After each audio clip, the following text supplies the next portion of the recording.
Welcome back. We're going to go ahead and get some perspective on what to expect today, what transpired, and perhaps shed some light, maybe not heat.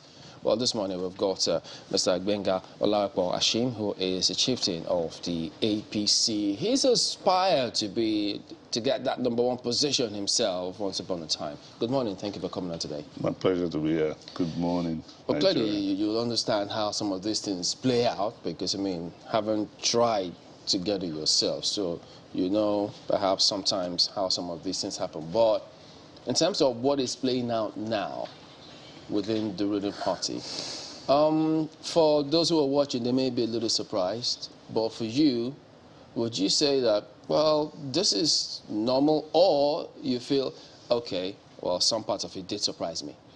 Well, it's normal politics. And you've been around as long as well, too. A veteran of many conventions like this. It's politics. So let's keep the pressure normal. We had a statement from the party chairman who said the party had presented a consensus candidate. We have had reactions. This is normal. And no matter who had that distinction, others who are not presented will cry foul. And that's normal politics. But now, what I expect at the end of the day is that before voting takes place, there will be a lot of discussion as to what is the best for the party. And I believe that all the contestants who, in their own individual rights, are eminently qualified to be president, at the end of the day, will have a talk with themselves, and we'll have a peaceful convention that will give victory to the APC. At what point do they draw the line between what is best for the party? Because it looks as if there are different blocs who are angling for this. They put personal interest first before that of the party, and sometimes they disguise personal interest with the toga of what's best for the party. Well, we have a party chairman who is the head of the party, and the supremacy of the party, you know, is equally expressed by him. You know, this is not the first time you're going to have this sort of things. In 1979, I mean, you had people like Alhaji Maitama Sule, eloquent, popular, been going around the country, was a favored candidate. You had people like Dr. Olushola Saraki. You had people like Chief M.K.O. Abiola, who had been financing the party and who had a sense of, I've done a lot for this party. But at the end of the day, you have people like Chiroma, Alhaji Chiroma, who was supported. He was CBN governor at the time, and he had a lot of profile and well-loved by many. But at the end of the day, the party felt in their own analysis that they needed to bring somebody fresh, given the permutation on the ground. And you had President Shehu Shagari then, who was just a senatorial candidate. He was in fact not in the race. He was drafted in the race, and the party spoke to everybody, please back down. We have to win this election before we can implement anything. Initially, a lot of cry, I don't agree. But everybody talked to each other, and they accepted the decision of the party. President Shagari, who was not even a candidate at all, came in. And that's what the supremacy of the party means. Is that similar to what is going on with Senator Lawan right now? I think so. I think this is similar to it. And my advice is, don't lose your cool on this. Let no one get high about it. For those who are watching, it's just normal politics between politicians. When you say don't lose your cool on this, what precisely are you speaking to? Is it the delegates who have come to elect a candidate for the party that you're speaking to? Or are you speaking to Nigerians in general who will have to choose between whoever emerges from your party and you know, the other people that will emerge from other political parties? No, my message, because I've seen a lot of stuff, you know, some folks trying to ethnicize this matter. If you saw the statement that's been credited to some governors from a section of this country, and you would wonder whether we're still talking about the same country, the same party, where what should be the basis of choice should be competence. All the contestants are eminently qualified, including Lawal. But above all this will be with what is going on. The PDP has had its own primary, so that's the major party. You have other smaller parties having their own candidates. Now, all this will determine what the party's final strategy will be. It's not going to be only whether they are the most qualified or the best. Yeah, that's important. All right? A lot of other factors will come in. How do we market this candidate in this scenario and get a victory for the party? I believe this must have informed what the party did. And delegates... When you say the party... Delegates... Just a moment. Yeah. When you say the party, we've seen members of the NWC deny the current chairman. In fact, before now, we had heard that he was running a one-man show. Other members of the NWC seem to have been complaining about the chairman of the party. And it would seem that this decision which he has, you know, enacted, or will I say thrown up now, is a one-man decision. Even the president has said, I do not have an anointed candidate. So what precisely is going on? Is this his own personal decision, what he deems best for the party, or is this a decision that members of the NWC, as well as a result of a general consultation within the party? That's a very good question. I've been in party administration since 1996. I was publicity secretary of a national party. In 1999 as well, as one of the founding deputy national public secretary of the PDP, then the whole PDP, not this present PDP. And I'm familiar with this stuff. At the end of the day, you're not going to have everybody 100% agree with a decision, even of any organ of the party. Minority will have their say, majority will have their way. The national chairman is a very experienced party administrator. He's been in the MPN since the Second Republic. He was chairman of Governors Forum early in this republic. He was chairman of the Northern Senators Forum. He has a lot of experience. He's a lawyer. He understands the constitutionality of everything. Now, there will be dissenting voices. And even before this decision was announced, just as you said, there were already dissenting voices. But when did we start hearing these dissenting voices? Just last week, as we were approaching the national convention. So this is normal politics. At the end of the day, I believe that all the interests will be aggregated, addressed, and the APC will have a united convention. And the fact that the national chairman announced a consensus candidate does not preclude the right of those who want to go ahead to the convention grant to contest. But that announcement doesn't subsist, does it? Well, there is no one else in the party hierarchy, for now, who is superior to the national chairman. Okay.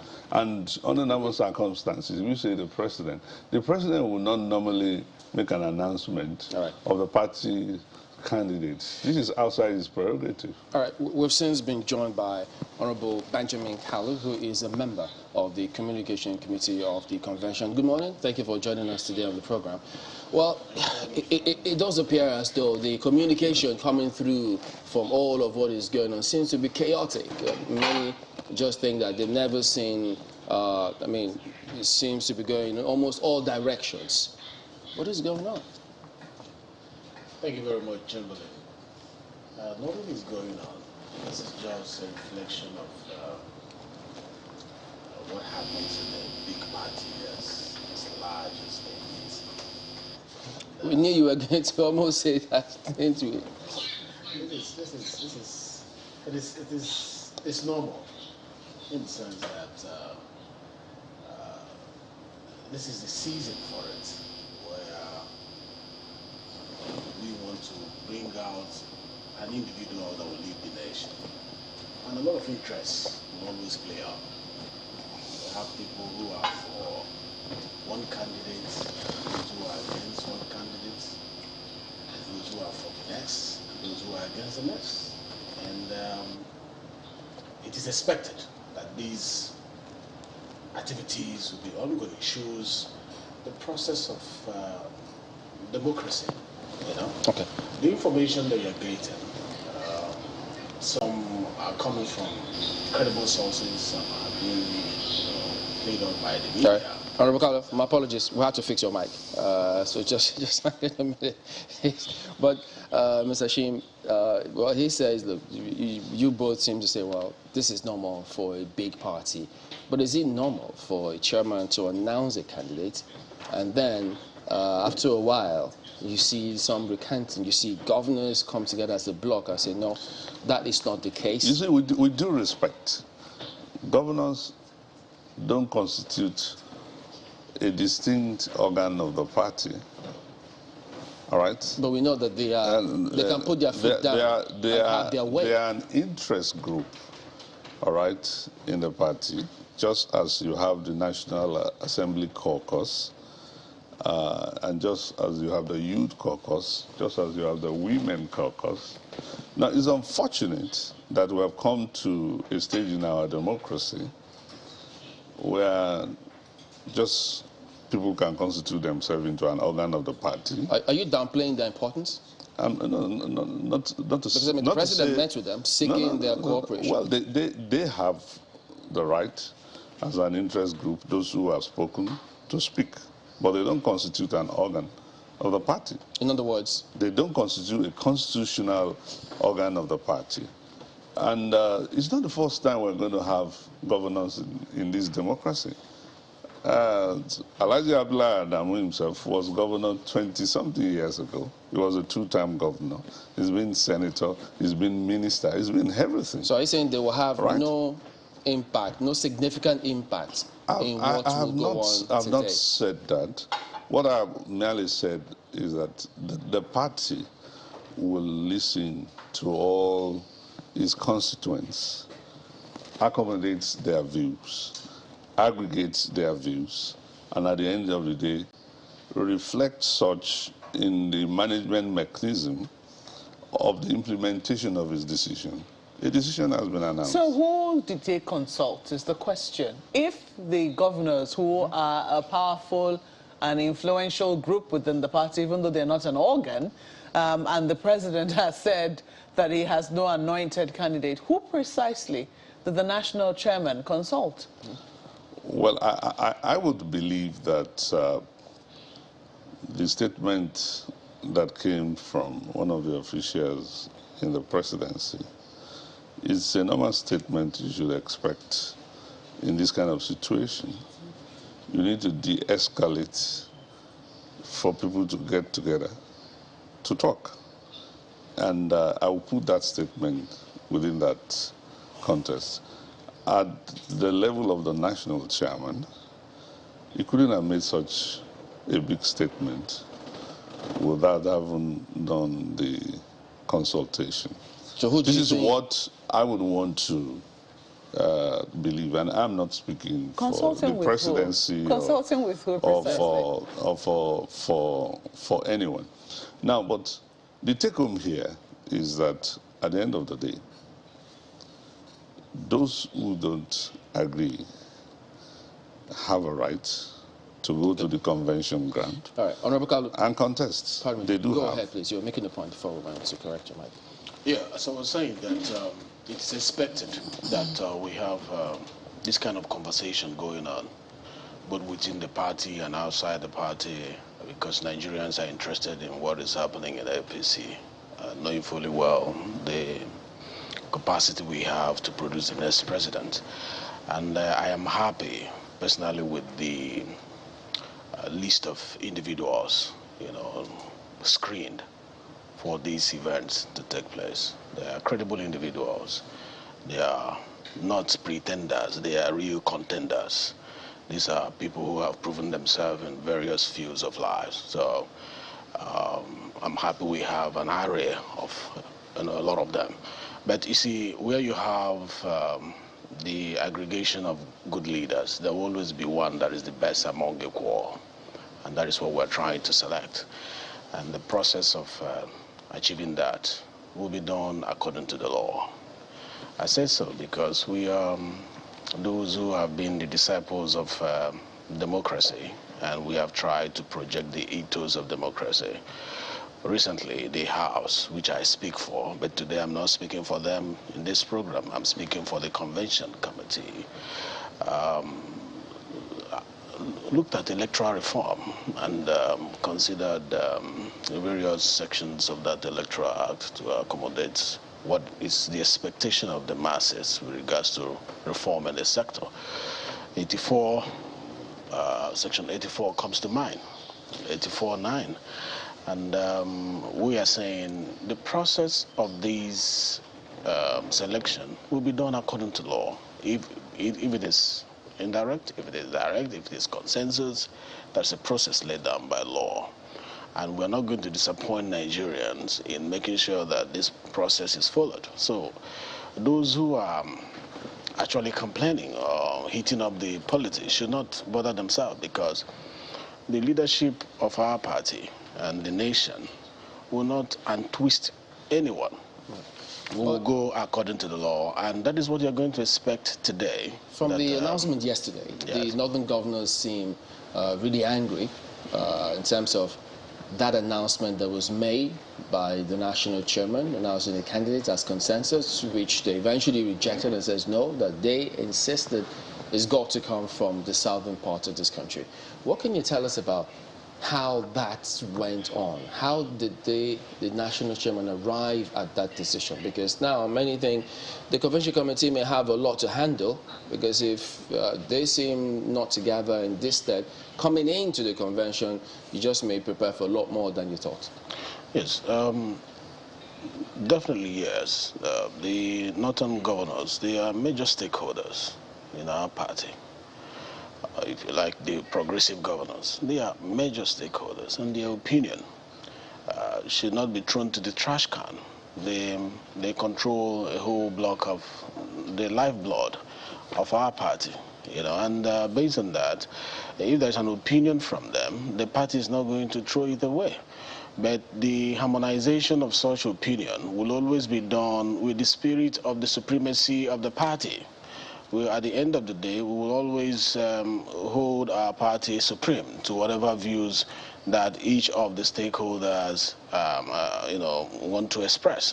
I say so because both the president, the governors, the delegates at the moment, because people are not even talking about the delegates. It's as if they are not existent, but they are occupying a huge, stakeholders' position, because they are 2,322 individuals who have come in from all parts of Nigeria. They have a say, and that is what we are going to ensure, that their say is not going to be, disregarded. So where the information is coming, what is playing out is the interest of the North, the governors from the North. They are saying for cohesion, you know, for loyalty, national cohesion, let's do a balancing.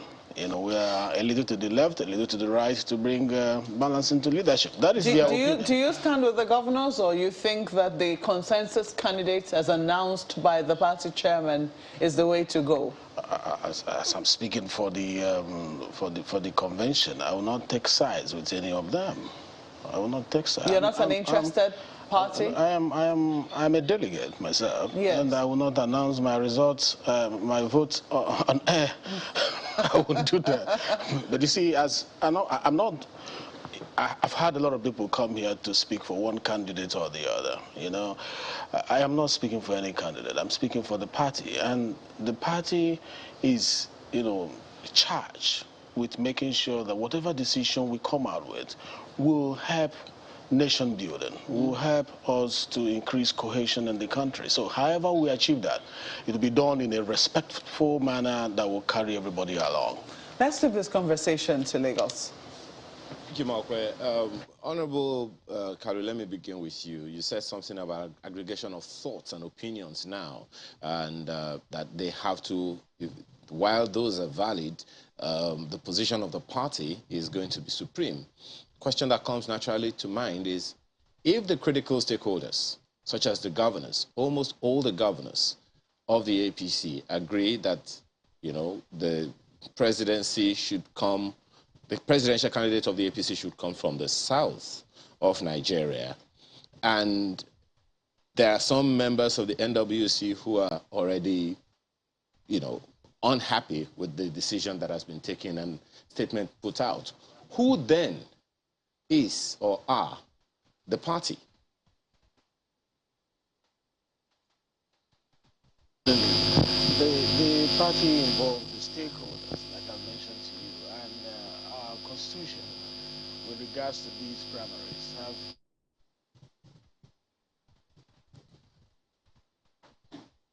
Can you hear me, Honorable? The delegates. You have the delegates, you have.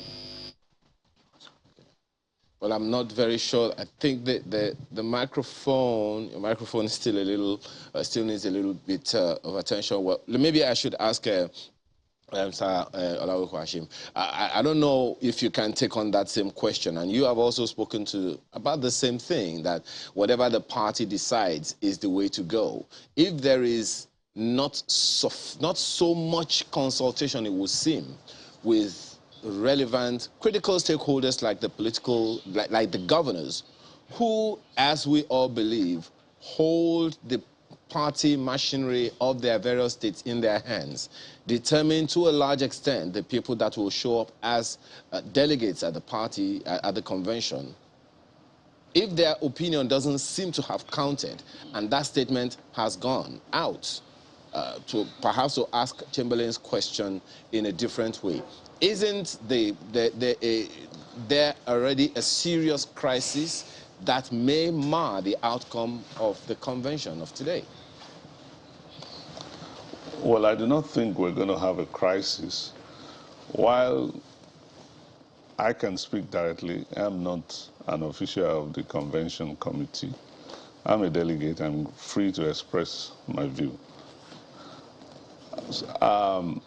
I've always maintained that we don't have to choose the president of this country based on region or ethnicity. That's been my long-held position. That has never been the case for a long time in this country. And the conversation around the ethnicity of who leads Nigeria has ended up fracturing the polity more than uniting the country. What we need to do as a country is to pick a leader that is competent, a leader that can unify the country, and a leader that can deliver votes to the APC.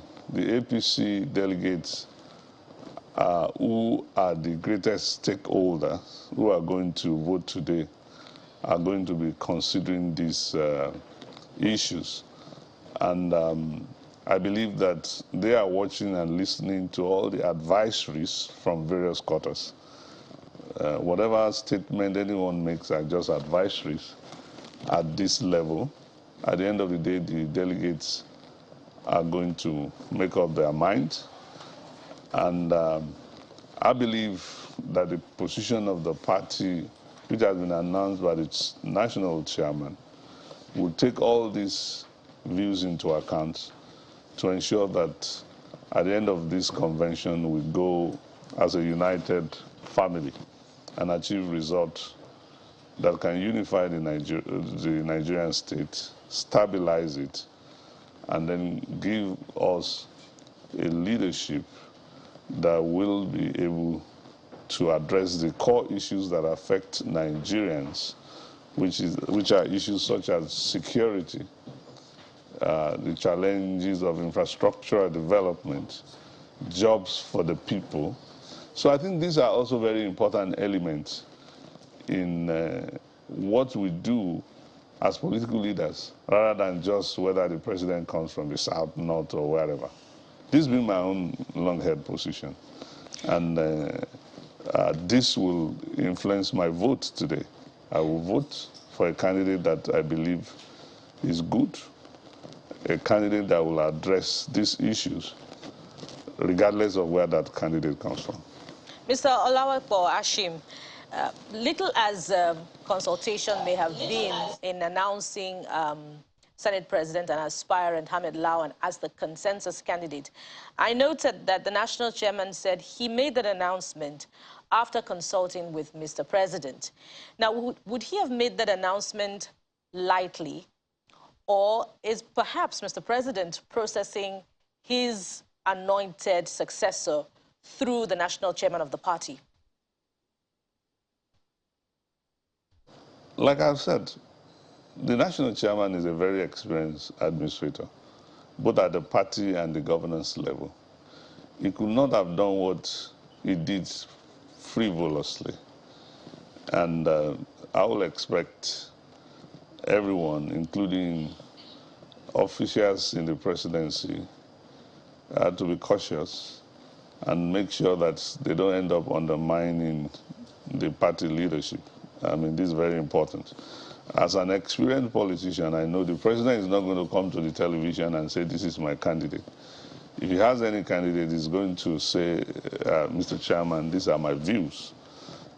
So anyone can come up and say whatever they like, but at the end of the day, the chairman is the chairman of the party, and for now is the most superior national officer of the party. So should we be surprised at the end of the national convention, today or tomorrow, if the Senate president and aspirant emerges winner of this contested primary?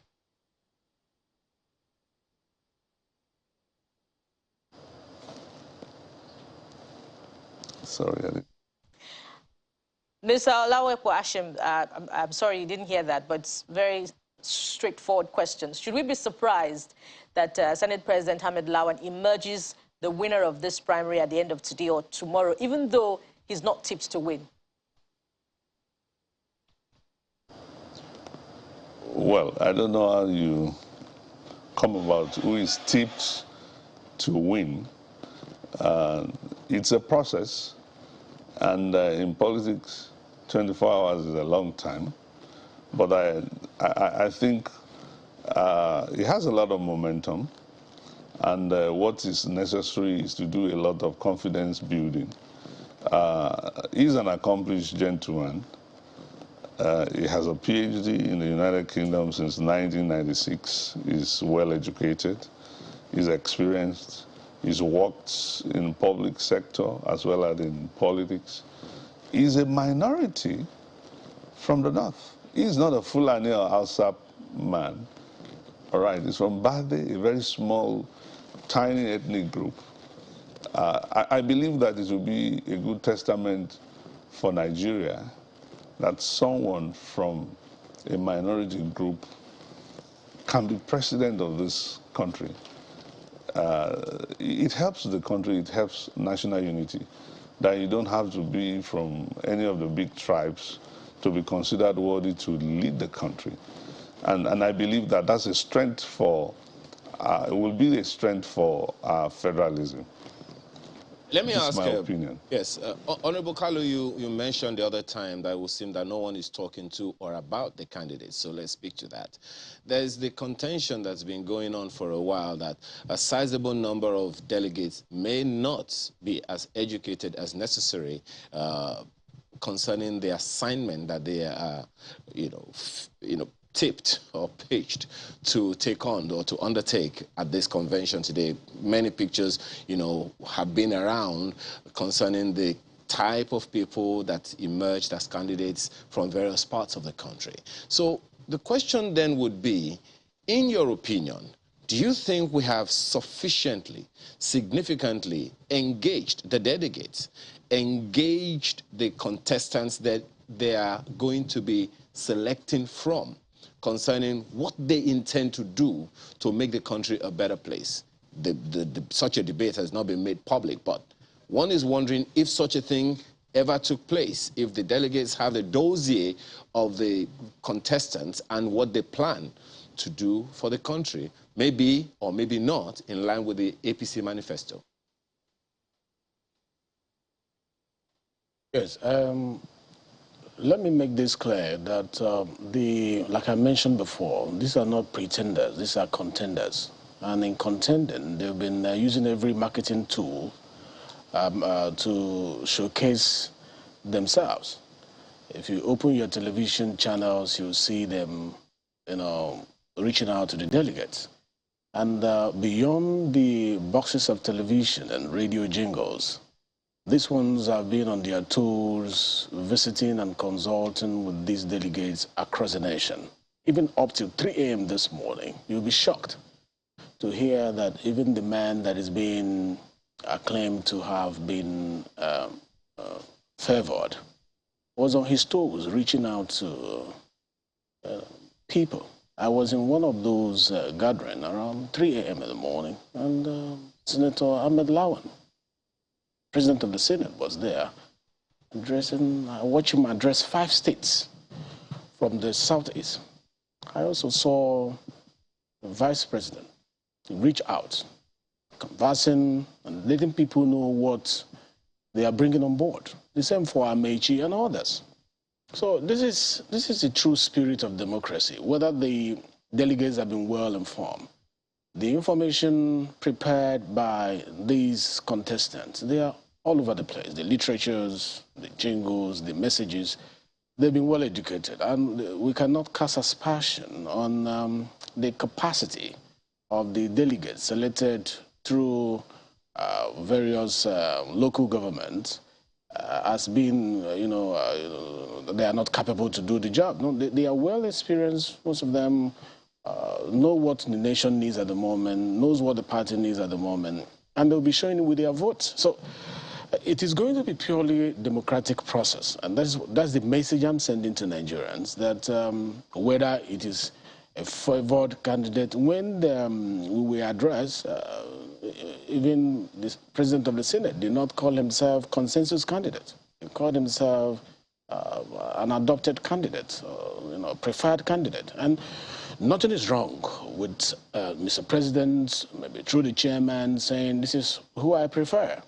But such preference will go through the whole 9 yards of legitimizing it in line with the spirit of the Electoral Act. And this convention and the convention committee will make sure that there is compliance, to the dictates of our law. So the delegates have been well equipped. I must say that they are well equipped to, to make this decision, and the opportunity will be given to them to make this decision. Just like Mr. President said, the delegates must be given the opportunity to express themselves, and they will do that. And I'm happy with what the candidates are doing so far. Let me come back to you, Honorable Kalu. I know that there are so many other issues to pick up with Mr. Olajuwon Hashim. But you spoke to the law the other time, so I'd like to take you up on that as well. And this is concerning, you know, a little reference to this previous clip you saw before we came on, and that is talking about this whole consensus thing. Going by the provisions of the law in Section 84 of the Electoral Act 2022, with such a short time, how do you see this consensus card playing out if that is in any way in contention? Yeah, like I rightly mentioned before, in the course of the electoral reform, the National Assembly deemed its right to prescribe the modes of conducting primaries. We went back and forth with 84 with regards to indirect, direct, and we finally added consensus. But this consensus has been given preconditions, pre-qualification for it to qualify as a legal process recognized by law. And 84.9a talks about those who are participating in the election to write a letter stating that they are accepting the consensus and they are maybe declaring they are no longer going forward. 84.9b says, in addition to that, they have to also include in that letter a separate letter saying that this is the candidate they are giving, they are nominating for the consensus. And then 84.9c says where that a single individual among all of them says, I am not writing any letter, I am not nominating, the process will go back to either direct or indirect. And like you asked, seeing the short period, is it achievable? I'm sure that's your question. And I had said that before, that Mr. President, we've not heard from him saying, this is my consensus candidate. But even if that is the position, it must be legitimized through the process and the spirit of that 84.9a, b, c. Because anything short of that will be offensive to the existing legislation, which INEC, as the observers of this process, might raise doors, or any of the candidates could raise doors on that. So our eyes are going to be sharp enough to make sure that granted, but not conceded, as a member of convention committee, that a particular candidate has been chosen. The process of that candidate being accepted by all the delegates must be put in place to ensure transparency, to ensure accountability, to ensure competitiveness, to ensure that at the end of the day, what we have is a credible process that will help us raise our shoulders when the review is done by members of Committee of Nations. Because, as you see, we're not just doing this for Nigeria. We're doing this and we are conscious of the fact that in our effort to advance our democracy, a lot of nations, a lot of organizations are monitoring how we went about it. And Mr. President is conscious of that. And he's always out there to make sure that transparency, he doesn't interfere so much. And I'm sure in this one, he's going to, like he has said, the delegate's voice must count. And that is what we are walking into this convention with. My colleague here, who as a delegate has a right to speak on where he stands on this issue, might do that. But for me as a convention, as a member of the convention committee, that ought to be unbiased. You know, my position remains that we stick to the provisions of the enabling legislation to make sure that whatever we conduct through this process will be above board. So that's my position on that. Well, Mr. Hashim, you did say that the position of the party was announced by the national chairman. Both of you, incidentally, are delegates. Well, you appear to be free to announce where your vote will go. He thinks he's not going to follow that route. So this kind of gives us an idea of what to expect at the convention in terms of how this might play out with the delegates. But at the end of the day, given how this has gone, I know both of you say this is normal, but do you see the party pulling together, especially when certain candidates who thought that they were going to get the ticket? I know all of them think so, but some perhaps, you heard former Governor of Lagos, who's spoken about how he thought he was going to. There are several other people who play certain key roles. They thought they should get it. So if it then goes to maybe somebody completely who was not in the picture, how is your party likely going to pull together? What do you see playing out afterwards? Well, I think the leaders of the party are mature people. At the end of the day, there will be a lot of talk, and then there will be reason why we all need to work together. Everyone is eminently qualified, as we have said, among those who have put themselves forward. But at the end of the day, only one person is going to be put as the candidate forward to INEC at the end of the day.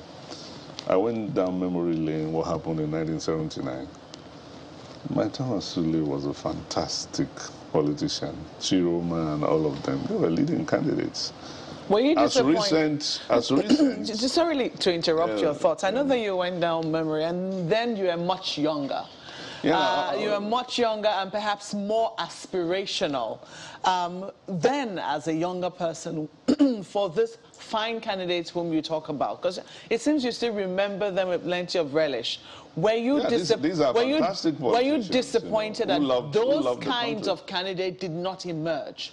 I wasn't disappointed. Now, there's a difference between the politics that we had in the First and Second Republic, which was ideological, and drove growth development in this country, and the type of politics that we're having now, which is tending towards sectionalism and all that. The country was better united at that time, and nobody put forward their personal interests above national interests, and that's what the country should be. You know, why I'm asking you this question? Because would you allow me to just finish my thoughts? I figured that you had answered the question I posed to you, because I asked you if you were disappointed, and you said you weren't, and you talked about the ideology of the politics that drove the politics at that time. But I'm looking at now, because we've seen so many amendments to our Electoral Act. We've seen a need to want to better our democratic process. Even members of the National Assembly, Mr. Honorable Kalu here, I mean, we saw the shenanigans that went on, the back and forth that went on with the Electoral Act, trying to entrench democracy within parties, internal democracy, so that the parties can... we should commend the National Assembly for this. Exactly. And who are those who scuttled that? Should we then wonder... These same super governors. Exactly. Should we then wonder... And why are you bringing... I'm bringing that up because you say that this is a decision of the party and it should reign supreme. The members of the National Assembly in this democracy, particularly this National Assembly, worked very hard to do things that we were not able to achieve in 20-something years. They wanted direct primary. Yes. They wanted every party member to have a say in who becomes a candidate. Some super governors scuttled this. Now, we're going ahead on this track again. For how long? And then now we have, just a moment, Chevrolet, and now we have a supranational chairman who is about to scuttle the super governors? Well, I don't think he's a super national. All right, gentlemen, we need to wind down. Honorable Kalu, what do we expect? Consensus or indirect voting? What we expect between now and when the time for the election will start is, like he mentioned here, process of conversation, discussions. So it's not clear they are not, they are how this may go. It will be determined by the dynamics, that will play out between now and then. Okay. If, like I gave you a condition from that section 84, 9A, B, if all of them came together and said, we are signing, this is who we want for consensus in line with the law. Okay. Concessions will take the day. But if that doesn't happen and the conversations don't go the way that will embrace the opinion of all the delegates and all the people contesting, the party owes it. You know, the leadership of the party owes it to the membership of the party to make sure that a democratic process is used to determine who becomes what. I know you think the governors want to scuttle it, but what? No, I didn't what say should all we... the governors. I said super governors, just a few of them who feel they are bigger than the party. All right, so what should we expect at the process today? Consensus or indirect voting? Well, I expect that at the end of the day, all the processes laid down in the Electoral Act will be applied. He's giving us assurance as a member of the committee. You know better when you pose this kind of whether question it's to politicians. consensus or whatever. Yeah. Everybody they will express themselves through their votes, as the president has said. Yeah. All right. And at the end of the day, we will shake hands and be a united party. Thank you very much indeed. indeed. Face PDP and have victory. Benga Olakwa the grace of God. Is an APC chieftain. We've also had Honorable Benjamin Kalu, who is a member of the Communication Committee of the APC Convention. Gentlemen, thank you both for coming on this morning. Thank you so much. Thank you for having me. All right, we will be back in a moment. Still on this matter. Don't go away. Welcome back. Yes, we will be speaking with the governor of Plateau State in a moment, but we do have one of our correspondents, Gloria Mizuke, at the venue of the APC convention to just give us an update. Good morning, Gloria. What is going on at the moment?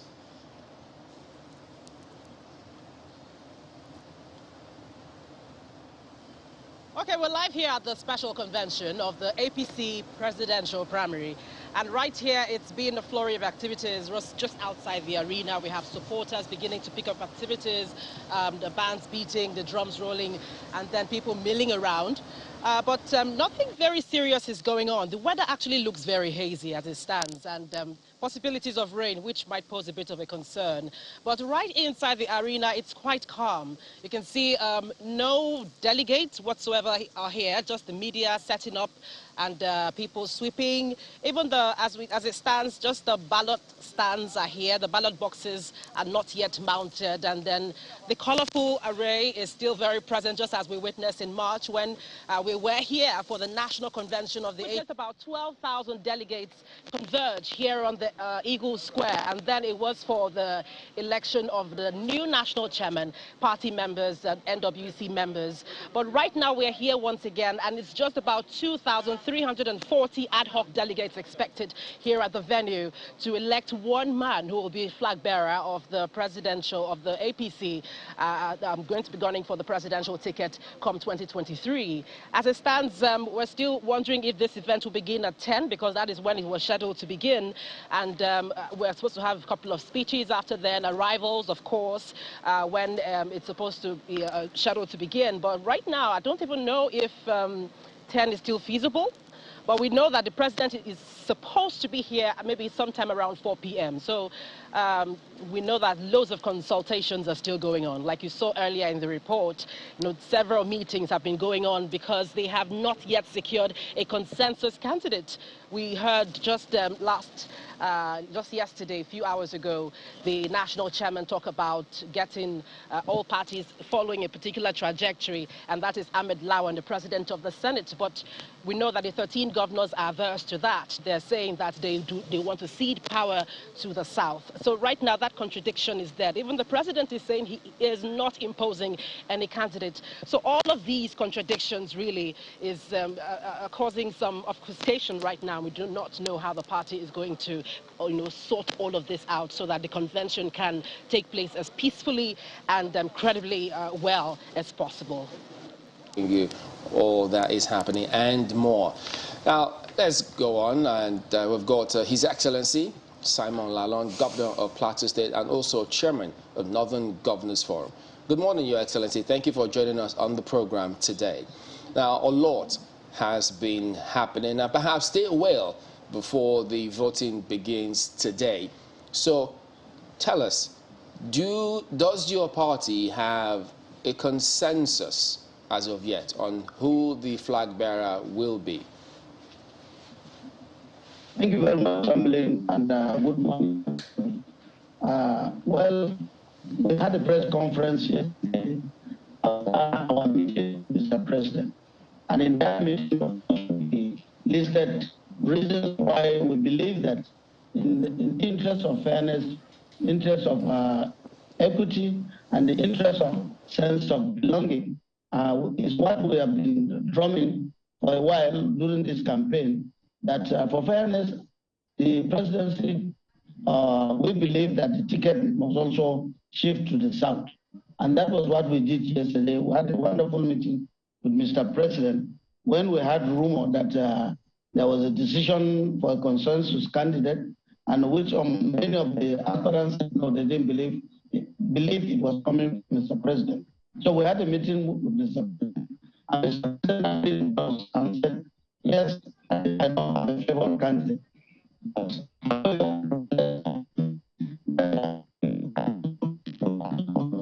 And see how to continue to conduct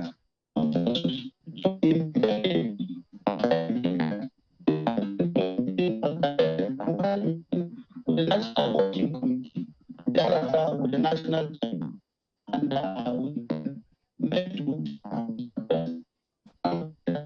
We do have some distortions with your audio, so if you could just give us a moment, we need to sort that out. So we'll try that connection again and then hope that it will improve, and we'll get back to you as soon as we can. So just going to get some clarification from His Excellency concerning what is going on at the moment. Well, it's quite interesting. He says, well, people thought that was on the presidency. They had a meeting, and it turns out, from his perspective, no, that's not the case. I mean, I think it's quite instructive. He uses the word rumor. We heard the rumor. that is a rather telling word, because what we heard was that we heard the national chairman. Exactly, we heard the national chairman, and that cannot be. He cannot be peddling rumors. So I mean, we heard they were in a meeting with the national chairman. The national chairman refused to grant an interview when he left that meeting, and then the governors too were quite upset as to what they heard. So is it that the national chairman gave them a rumor, or is it that, I don't know, but there's so much to clarify. We hope that we'll be able to get him back online. So far so good, but he says that they had a meeting with the president after that particular meeting, and the president confirmed to them that he doesn't have an anointed candidate. And don't forget those images too circulating of the Kogi State governor who was livid concerning what had transpired. And then the broadcast, the address by the same some northern governors concerning candidature, how they had said, well, no, it needs to come to the south. And so some didn't seem to agree. What are they going to do about all of that? So will they say, well, if majority of us think this is the way to go, that should be the way to go? Who knows? I have always asked the question, why is it so difficult for parties to just let internal democracy reign? Why? It's a very big question, Ayo and Bukola. I don't know if you've pondered on this question. Did the PDP primaries give any answer to that? Well, for me, it's a very interesting question that you've asked. Perhaps a subject of a national symposium. Symposium. Oh, Ayo. But, Mama, you asked an even more critical question, or you made a more critical observation at the beginning of the first segment, or second segment, as it were. You said the decision to have a crowd of aspirants, has it somehow worked against the party? Because now there are so many interests to manage. And, you know, the party, according to Honorable Benjamin Kalu, has to cross that hurdle of Section 84, subsection 9 of the Constitution. You know, with Governor Yaya Bello storming out and saying, I'm going to address the press yesterday, what's going to happen if the party is unable to obtain the signature, you know, the letters of consent of all aspirants, not a few now, all aspirants saying that we support this consensus candidate? It's a big puzzle, Ayo. There are 2 letters that they're expecting, so I guess we'll let them do that. But to the question that Malkwe asked, you know, I sat in a meeting, you know, over the weekend, and I was asking, look, if you did the right things, would there be a need for struggle or litigation? The facilitator said, look, that's an assumption. But the truth is, the people will never do the right thing. That is why there are laws, you know. So whether or not parties can do things right will depend on the individuals in the parties doing things that are expected of them. Will that happen? Let's find out after these messages. Thanks for staying with us. His Excellency Governor Simon Along is still with us. Well, Your Excellency, do you see, perhaps you also want to speak to the question Chimilin asked you earlier, do you see a possibility of a consensus candidate emerging from this convention, given the shortness of time and all the processes that need to go into selecting a consensus candidate? Well, it's not impossible. It's not impossible because that was what was assumed when we were doing the the election of the national chairman and national officers. You know, there were a lot of aspirants, and everybody believed that it was going to be important. And like I said when I did my interview, that the leader, we have a leader in the APC, we believe in loyalty to the leader too, and also the voice of the leader. But sometimes it's difficult, like we have this time around. The president is saying this one has to do with the successor. All I want is input. But if it doesn't work, then we go to the democratic process. Your Excellency, I apologize, since the audio is still a little wonky. We're just hoping that we'll be able to get that again, because the way it is, I mean, that audio needs some work, most certainly needs some work, so that we can get the meat of the matter. But there's something that he said. Well, Your Excellency, can you hear me?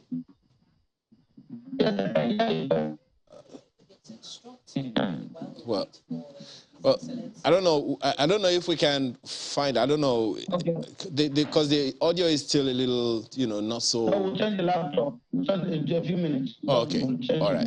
We'll get back to you on that. Thank you so much, Your Excellency. So, yes, you were saying. Yes, it's instructive that His Excellency Governor Simon Along is saying that consensus is a possibility. But it seems like consensus is a possibility only when, it favors certain interests of the party, And this brings to mind what the chairman of the screening committee had said, that one particular aspirant had said that one aspirant said, he will go with consensus if that consensus is me. Well, I think there is a consensus on this part to throw this back to Abuja. Okay. And have you received the letters?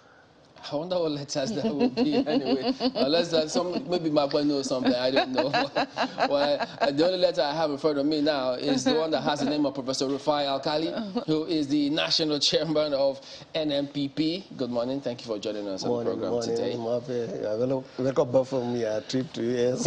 That's Chamberlain, right? Chamberlain, you also, you're looking fine, as I always say. Thank you. Thank you most kindly, Prof. What a scenario playing out in Abuja, and it will be the same in terms of politics in the next couple of days, because your party also planning to have your national convention wherein your flag bearer will emerge. But much as Nigerians have looked to see who will be the best person to lead this country in 2023, at the end, well, maybe you should talk us through your process, what people should expect, and why. Who are the candidates, for instance, that you think can make a difference in your party? Well, thank you very much. First and foremost, on behalf of our party, we wish to convey our condolences to the government and people of Ondo State over the recent attack on the church in O, and all the previous incidences of violence around the country which have been claiming lives. We really share our thoughts with the families and people who are affected by all this violence, and we pray all this will come to an end very soon. As we are seeing now, the the kind of drama that we are seeing in APC, the kind of razzmatazz, the kind of confusion you see, I don't think it will surprise Nigerians. I believe most of us saw it coming. And we indeed have been warning the party, APC, to be very careful. And, but I think they took everything for granted. Now it has come full cycle. For the past few days, you can see a lot of anger in virtually all the camps. And I want to call on the APC to put the act together, not to sacrifice our democracy, not to undermine the democratic process at all. You think that what is happening within their party can affect the larger democratic process? Yes, because they have been holding government for 7 years and plus almost, and they know that since they are the government holding the federal government, the party holding the federal government, whatever they do has likely implication for the system. When PDP was planning transition in 2015, it was much more organized, much more careful, much more systematic, even though at that time you may say we had only one candidate. But having been given 7 years in power, they should have been able to plan their exit strategy. And what we are seeing is that there was no plan for exit strategy at all, that everything is hush-posh. Suddenly, when you say exit, is it exit from power or the president's exit from power? Which one? Well, of course, they have been given a notice that they are going to leave. I had to ask that because I know that you're now with the NNPP. And I'm wondering, I mean, it would seem that almost everybody knows that your party's who your presidential flag bearer is going to be. Isn't that clear? Yes, it is clear because what we have at the moment, we have Senator Rabiu Musa Konkoso. Indeed. The two-time governor of Kano State, former Minister of Defense, served as a senator and served various capacities. And we are also going to our convention tomorrow to formalize all the processes. So it's just a formality? Well, not formal, but you know that there are people who left one party today and became presidential candidate the following day without following any process. We are following every process. He came and purchased our form. We screened him. We cleared him. And we even give offer for anybody who want to appeal against the screening. And then therefore we are going to organize a convention fully with delegates coming. We are not just doing it just like rubber stamping. It must be done through due process, and the INA will be represented. The security agency will be there. Our party chairman, party executive, nation will be there. So it's not the kind of thing you do in a bedroom and announce results. I'm just curious. I mean, you have been a member of a major political party before now. You talked about the PDP's transition process in 2015, and you can talk about it from the point of view of somebody who was at the forefront of that. Absolutely. And now you are now with the NNPP. Yes. As someone who has been with the PDP and now in the NNPP, what do you really think your party's chances are at the general elections? I think this is a point I keep on stressing all the time. There was a reason for establishing the PDP in 1998, 1999. There were reasons for that. There were genuine reasons. And we had leaders and elders who are passionate about our country, about the future of our country. Most of them are late today. Only a few that are standing. And most people put a lot of hope in the party. Well, after running some years, basically the consensus that left focus. And for that reason, there was splitting within the party, which subsequently led to the emergence of the APC itself. Now, APC has run for 7 years, going 8 years now, and you can see just 8 years. The vote bond that brought them together has splitted again. So they are now fighting each other.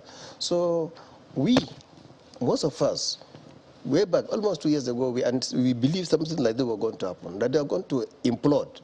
Because the whole thing is that what appears to be the Nigerian project has been forgotten. The issue of the Nigerians have been lost. It's all about power and power struggle for personal gain and personal interest. Look at it today. We are talking about what happened in OO and what is happening around the country all over. A lot of violence and killings and destruction. All this effort has been done. to solve one problem about who will be emerged as a president of this country under a particular political party. If they put all the weight, all these meetings, day in, day out, on solving the security crisis, they would have sorted it out. But what is going to be different with the NNPP? Isn't it the same crop of politicians who are also in the NNPP? No, we are not. We are not, because if you look, you have to understand in groups, every group, within a group, you cannot put the same a brush of black to paint everybody black. No, it doesn't happen that way. Because the whole idea that even while within this party, there are certain things we don't agree with. We didn't believe in. We don't believe, for example, in imposition of characters. We don't believe in this idea that a party will now abandon the people, abandon the population, just carry on as if nothing was important. No. Even while we're inside this party, we believe that Nigeria was important. Nigerians were important. I'm just a little curious, because when you say that the party is going to implode as the APC, referring to the APC, but we've been told by politicians that this is normal politicking. This is absolutely normal. That this is what happens before every presidential elections within the ruling party. It will almost seem like as if it's about to boil over. But at the end of the day, they coalesce. Well, I don't know whether they do or not, but I know that historically speaking, all transitions have their own difficulties and challenges. And every transition has also peculiar variants of their own challenges and problems. But ideally, parties that are in power for a long time should be able to understand the mindset of Nigerians, understand the direction of politics, and they should put their act together. And now, having failed that, you can see everything is scattering, and we anticipate, like I said... Is it really scattering? That's the question I'm asking. Of course it is. I mean, you are a professor of political science, and you're also, you're also in another political party right now, and you've been with a major one. I'm just curious whether, is this really scattering, or this is just, as we've been told, normal politics? Well, you see, Mabe, I think you are right, because today, even the abnormal has been normalized. People are beginning to accept everything as normal in Nigeria. Things that that are usual in this country.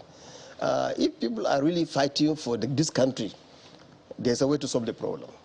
If you are fighting for the security of this country, fighting for a better economy, the welfare of Nigerians, there's a better way to fight for this.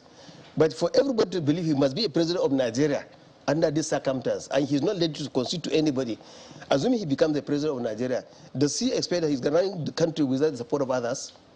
So he needs the support of others, either before the election, during the election, or after the election. So if and when Rabi Kwankwaso emerges as the flag bearer, how does your party plan to upstage any other political party to get the ticket? Because you know that this party came into power because different groups came together. How will your party do it? Well, I think the root of this party is a national movement. Unlike the previous political parties who just emerged assemblage of groups of interest, just like that, maybe for only one purpose, either defeating a sitting government or whatever. This is a national movement born out of the concern for the future of our country. Okay. Way back, almost 1 year and a half or so, we begin to feel that from what we are hearing around the country, that things were not going well, we are not doing well. So therefore, we created a movement that will now bring everybody back. Our own concern is that all the bridges of relationship among the Nigerians have been broken. There is a lot of crisis and tensions and hatred among Nigerians, which, of course, you used to have this kind of tension in the country, but the level and the dimensions have changed, and they were worrisome. Okay. Therefore, there was you could sit down and continue just complaining and crying and making accusation. No, we thought that we must prepare in advance to plan to remobilize Nigerians, and that the whole thing was that for a long time, many people felt that there will be no alternative for what is existing on the ground.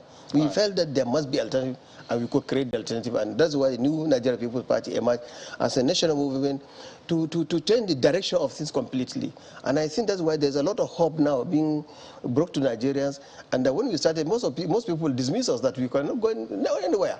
Now things have changed fundamentally. We definitely will have you back, probably afterwards, so that we could just shed a lot more light what your party is going to do, the plans, the ideology, the philosophy of your party after the convention happens. We want to thank you very much indeed. Okay, thank you very much. Thank you very much. Professor Rufai Akali, National Chairman of NNPP. Well, let's get back to His Excellency Simon Lalong, Governor of Plateau State and Chairman, Northern Governors Forum. We do have him back now. Your Excellency, well, thank you for hanging out with us. So could you go ahead and tell us, we did ask you what, because even though delegates, politicians say what is going on within your party is normal politics in their own term, but clearly, from what a lot of people have seen, this is not how normal your party wants it to be. In fact, some delegates may be confused at the end of the day. So what should the people, the delegates expect, or even the people expect when they head for the convention today? Is it going to be consensus, or will there be indirect voting? Thank you very much. I told you that the consensus is possible because right from yesterday up to today, we've been doing consultations, like Mr. President said. I give you opportunity, work on it. The governors and the National Working Committee will continue on that consensus. And as from yesterday, we were able to even reduce, for us, made recommendations of about 5 persons. 5 persons, you can imagine, from 23 to about recommendation of 13 graded, not disqualifying anybody. But then within that 13 that were graded by the screening committee, we now look at it and for us recommended. That was jointly done between the governors, the progressive governors, and also the members of the National Working Committee, reducing it to 5. So for our own recommendation, as of this morning, we recommended 5 people. And in alphabetical order, we said His Excellency Bola Ahmed Tinubu. We also recommended His Excellency Chiboke Rotimi Amechi. We recommended His Excellency John Kayode Fayemi, and also we mentioned His Excellency David Omayi, and also His Excellency Professor Yemi Osibanjo in alphabetical order, not in order of priority. So those were the ones we made recommendations, and we said we should put them forward. And don't forget, all these delegates also came from different states, and it's the governors that brought them. And so the governors themselves are in touch with their delegates at every moment in time. That is what consensus means. So at the end of the day, we are saying that, yes, when we discuss this, we'll have at the end of the day, but it is not saying that it will stop anybody from contesting, because our recommendation is to allow us give direction to some of our delegates who are also waiting for direction from each of the various states. What was the criteria for recommending these 5 people? Does it mean that, why did you disqualify or didn't recommend the other people? Well, I told you that the screening committee submitted a report. And from that report, even when they didn't say we are disqualifying anybody, but I think everybody had grades. They were graded. All the people were graded. As usual, because if you go into an interview like that, you are graded. They will say, okay, this is our cut-off marks. You are moving into it. But within the cut-off marks, we think that these people got this so marks over these marks that are recommended. And so it is out of that we now said, okay, if this was the recommendation, we cannot go with everybody. But we are not saying that we are stopping anybody. But for us, we believe that these are the people that will go in. So that was the recommendation. Do we expect that of these 5 people, do we expect that the person that got the highest mark will get the perhaps nomination at the end of the day? Or these 5 people will meet among themselves and select one person while every other person support them? No, as of yesterday, we gave them a hint, and we told them, okay, out of these 5 people, If you can all go and sit down and bring up within yourselves and bring out one person, because the president said, out of this, anyone that is selected, I am comfortable with. So the next phase is first to allow the contestants to also go back, sit down within themselves, and possibly bring out one person. Otherwise, we are moving into the elections. The northern governors have said they're peaking. I mean, they'd like southern, they believe power should go to the south of the country. That would might explain why you have not included Senate President Ahmed Lawan, who you said you heard in a rumor. Who transmitted this rumor to you? Well, it was just a few minutes when we were having a meeting with the Mr. President. We are already at the villa preparing to get into the meeting. And I think about 3 minutes, somebody came up and said, there is an information from the National Secretariat of the party that they were briefed that the national chairman told them that they were recommending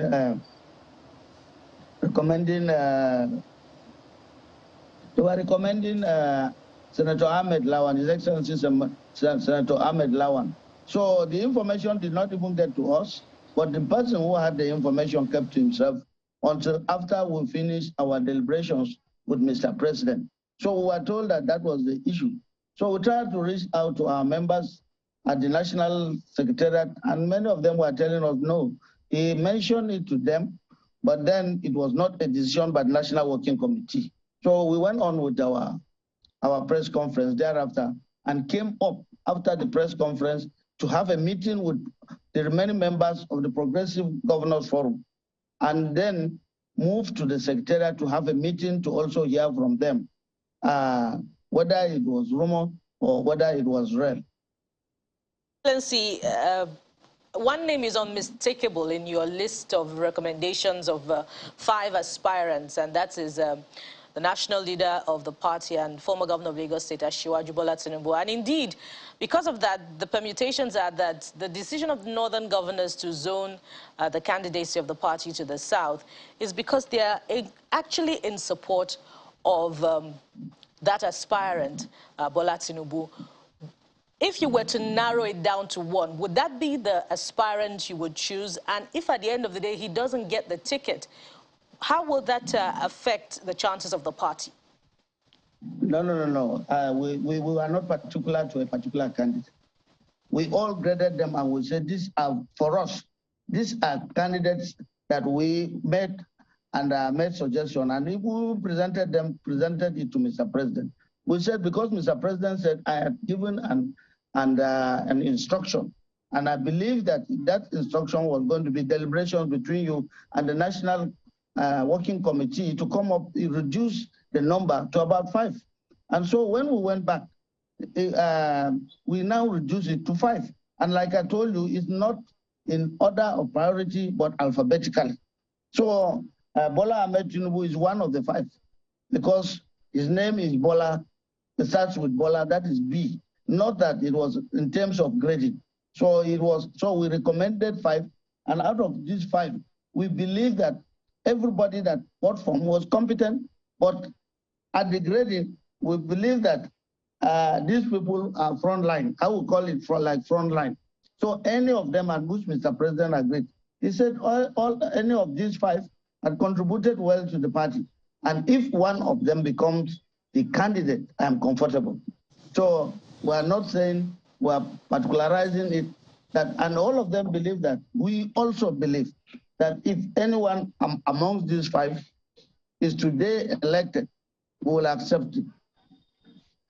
Excellency, at the moment, it suggests as though you're going to go back into meeting and continue meeting to see how you can arrive at a consensus, because you say it's possible. Is that right?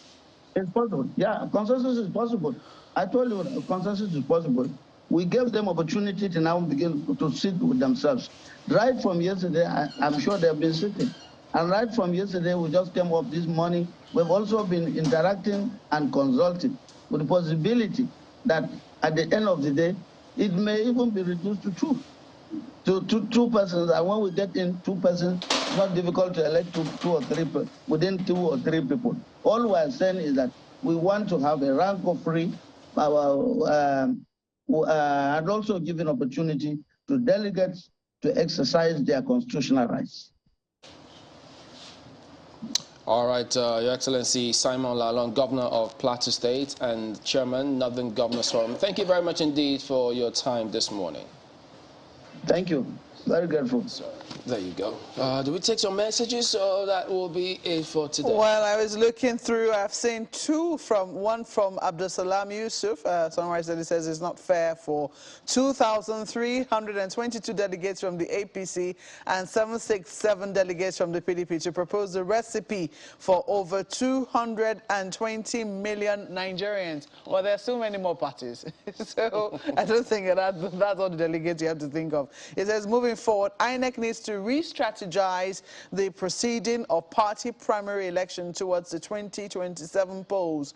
God bless Nigeria. That was from Abdusalam Yusuf. Well, like we just said, today is going to be an extremely mixed bag of emotions. The political theater of the APC presidential primary election, in which candidates audition to be treated as expendable political capital, as it is likely going to end up as consensus candidate, is rough.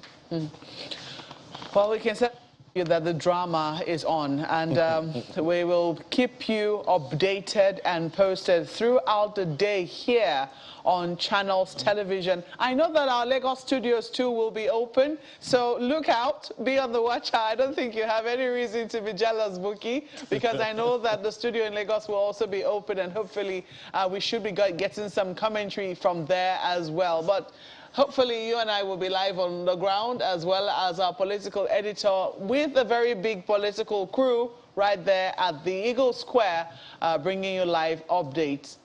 Buki? Indeed, I'll keep my jealousy for now and return tomorrow for a continuation. The drama has started already. Let's hope it doesn't get rough, as one of our viewers has said. It's going to be smooth, I hope. We'll pray for the APC. Well, that word pray has been on my mind. At the end of the day, well, we are a very believing nation. Our the second verse of our national anthem is a prayer for the nation. So pray. Share a thought of prayer for the country today. Well, while we await other things, and before we bring you the live updates as they come, have a wonderful rest of your day. My name is Ayo Makinde. And I am Bukola Samuel Wemimo. Thank you for watching. I'm Maokpe Ogun Yusuf.